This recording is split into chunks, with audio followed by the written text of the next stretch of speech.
ನಮ್ಮ ಮಟ್ಟಕ್ಕೆ ಎಷ್ಟು ಭಕ್ತಿ ಕೊಡ್ತೀರಿ ಈ ಮಟ್ಟಕ್ಕೆ ಅಷ್ಟು ಭಕ್ತಿ ಕೊಡ್ಬೇಕು. ಯಾಕಂದ್ರೆ ನಾಳೆಗೆ ಎಷ್ಟೋ ಜನ ವಿಚಾರ ಮಾಡಿದ್ರೆ ಎಲ್ಲ ಸುತ್ತಮುತ್ತ ಗ್ರಾಮದಲ್ಲಿ ಎಲ್ಲ ಕೂಡ ಓಡಾಡ್ತಿರಲ್ಲ, ಎಲ್ಲೋ ದೂರ ಎಲ್ಲ ರಾಜ್ಯಕ್ಕೆ ಓಡಾಡ್ತೀರಿ.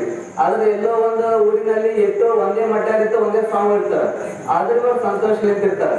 ಆದ್ರೆ ನಮ್ಮ ಗ್ರಾಮದಲ್ಲಿ 2 ಮಠ ಇದೆ ಅಂತಂದ್ರೆ ನಮ್ಮಂತ ಪುಣ್ಯವಂತರು ಯಾರಿಗೂ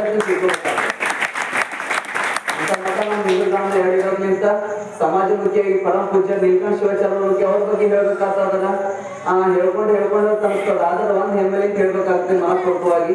ಅವ್ರ ಪರಮ ಪೂಜ್ಯ ಹೆಂಗಪ್ಪ ಅಂತಂದ್ರ ಒಂದು ಏನೇ ಕೆಲಸ ಮಾಡಿ ಆದ್ರೆ ನಂದೇ ಒಂದು ಸಮಾಜ ಒಂದು ಸಣ್ಣ ಪುಟ್ಟ ಕಾರ್ಯಕ್ರಮ ಮಾಡ್ಬೇಕಂದ್ರೆ ಅವ್ರಿಗೆ ಹೇಳಿದಂದ್ರೆ ಏನ್ ಮಾಡ್ತಾರ, ಅವ್ರು ಏನಂತಾರ, ಇದ್ರ ಜೊತೆ ನೀವು ಕಂಡುಕೊಳ್ಳಿ, ಇಲ್ಲ ಹಿಂಗ್ ಮಾಡೋದ್ರ ಈ ತರ ಮಾಡಿ ಶೋಭ ಅಂತ ತಿದ್ದಿ ತಿಳಿಸಿ ಹೇಳುವಂತ ಗುರುಗಳು ಯಾರಾದ್ರೂ ಇದ್ರಪ್ಪ ನೀಲಕಂಠ ಶಿವಾಚಾರ್ಯ ಅಂತ ಹೇಳ್ಬೇಕಾಗ್ತದೆ. ಎಲ್ಲರೂ ಕೂಡ ಭಕ್ತರು ಎಲ್ಲರೂ ಕೂಡ ಬಹಳ ಸಹಕರಿಸ್ತಿದ್ರಿ.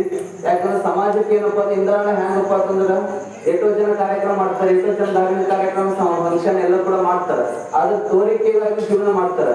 ಆದ್ರೆ ನೀವು ಒಂದ್ ಹೇಳ್ತೀನಿ ಏನಪ್ಪಾ ಅಂದ್ರೆ ನಿಮ್ ಜೀವನದಲ್ಲಿ ಉತ್ತಿರುಕೊಳ್ಳೋದು ಸಾರ್ಥಕ ಆಗ್ಬೇಕು, ಸಮಾಜಕ್ಕೆ ಒಂದು ಒಳ್ಳೆ ಸಂದೇಶ ಕೊಡ್ಬೇಕು. ದೇವಸ್ಥಾನ ಮಠ ಮಂದಿರ ಹ್ಯಾಂಗ್ ಕೆಲಸ ಕಾರ್ಯಕ್ರಮ ಮಾಡ್ಬೇಕಪ್ಪ ಅಂತಂದ್ರ ಸಮಾಜಕ್ಕೆ ಒಂದು ಒಳ್ಳೆ ಸಂದೇಶ ಕೊಡುವಂತ ಕೆಲಸ ಕಾರ್ಯಗಳು ಮಾಡುವಾಗ ಏನಾಗುತ್ತೆ ಆ ಕಾರ್ಯಕ್ರಮಕ್ಕೆ ಒಳ್ಳೆ ಕಡೆ ಮತ್ತು ಒಳ್ಳೆ ಶೋಭೆ ಬರುವಂತ ನಿಟ್ಟಿನಲ್ಲಿ ಆಗುತ್ತ.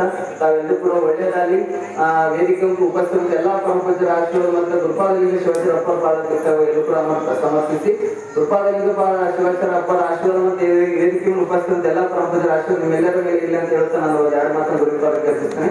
ಸರ್ವೇ ಜನ